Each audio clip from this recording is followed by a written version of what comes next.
Bienvenidos nuevamente. En esta cápsula haremos un recorrido por la historia del audio digital como ecosistema independiente dentro del amplio, amplísimo ecosistema digital.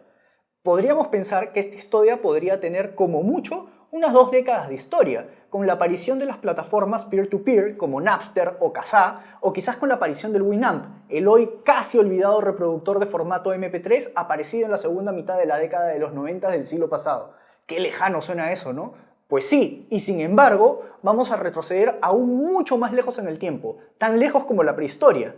En este punto, es muy probable que se empiecen a cuestionar por qué retroceder tan lejos en la historia, y es que hablaremos de entre 7.000 y 60.000 años en la cuenta regresiva. Pero ¿cómo es eso posible? ¿Acaso el Internet no nació en el siglo XX para uso militar y se masificó a mediados de los 90?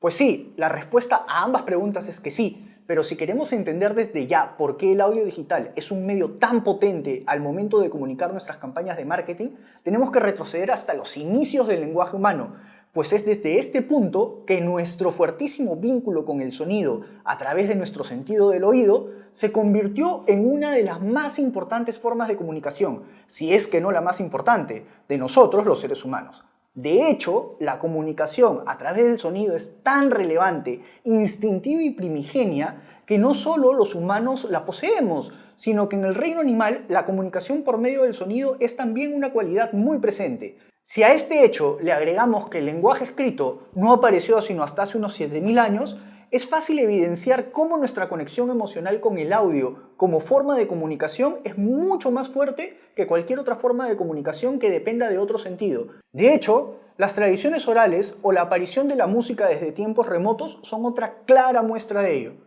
Pero dejemos de lado la prehistoria y subamos en nuestra máquina del tiempo para trasladarnos hasta el siglo XIX aproximadamente, puntualmente al año 1877, un año importantísimo para el audio como medio de comunicación. Y si se están preguntando por qué es tan importante este año para el audio, la respuesta es que fue precisamente en dicho año que se inventó el fonógrafo, y con él la primera vez en la historia de la humanidad en que el formato de audio podía quedar registrado en físico. Si esto parece un cambio menor, pues basta con entender que antes, para escuchar música, las personas dependían de escuchar a un músico en vivo y en directo, pues a partir de este momento, el arte de un músico pudo difundirse sin las fronteras que su cuerpo físico le marcaran. Imagínense la trascendencia de esto. Pero vamos un poco más adelante, porque falta aún todavía mucho para llegar a nuestros días. Lleguemos al siglo XX, puntualmente al año 1906, quizás un año incluso más trascendente que el anterior. El año de la aparición de la radio como medio de comunicación. Ahora, imaginen jamás haber conocido la radio y de pronto comprar una, encenderla y magia pura. El sonido de una melodía o de una voz humana que se encuentra hablando a kilómetros, quizás miles de kilómetros de distancia, pero que la sentimos como si estuviera frente a nosotros, como si estuviera con nosotros. Esto último es vital para entender la verdadera relevancia del audio digital como medio publicitario, y fue la radio la responsable de generar por primera vez ese nivel de experiencia, de despertar en nosotros por primera vez, transgrediendo las leyes del tiempo y la distancia, esa posibilidad en nosotros de sentirnos acompañados, aún estando solos, porque piensen en ustedes mismos, ¿quién de nosotros no ha aprendido la radio mientras cocina o hace los quehaceres de la casa? ¿Quién de nosotros no ha aprendido la radio para manejar, más aún cuando estamos en trayectos largos como el tráfico limeño, o incluso mientras estudiamos, leemos o trabajamos? Todas las actividades mencionadas, si las realizamos en solitario, nos sentiremos sin duda acompañados cuando encendamos la radio.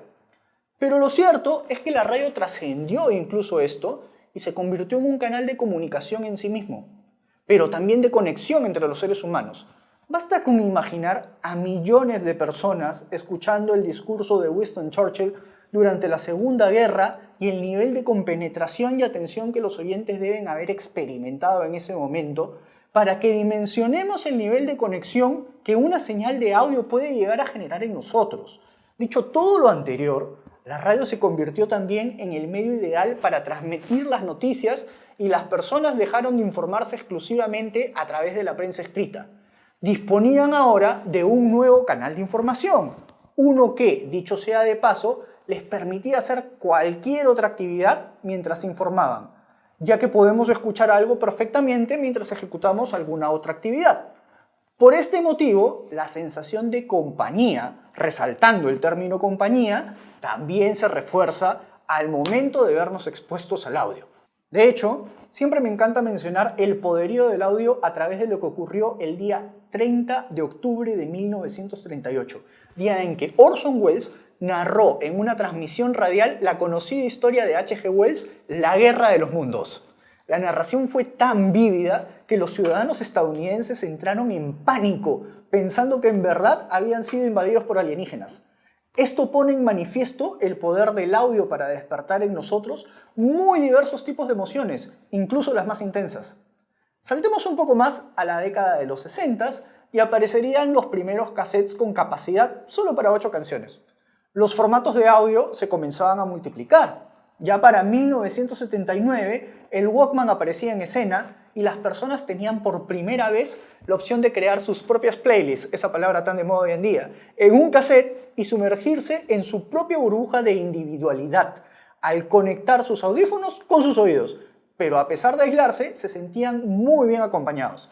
Para 1980 seguían apareciendo nuevos formatos de audio y en esta ocasión sería el turno del disco compacto. Y 11 años más tarde aparecería el primer formato de sonido digitalizado que lo cambiaría todo y sería la verdadera primera piedra del audio digital.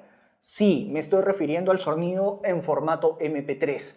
Luego aparecería Winamp como principal reproductor de sonido en MP3 y el fenómeno de las playlists se vería muy amplificado con la aparición de Winamp. Más aún con la llegada de otras plataformas peer-to-peer como Napster, que puso al audio, principalmente la música, en el poder de las personas por primera vez, compartiendo música a través de todo el mundo. Algo que pondría en jaque a la industria musical, cosa que veremos más adelante.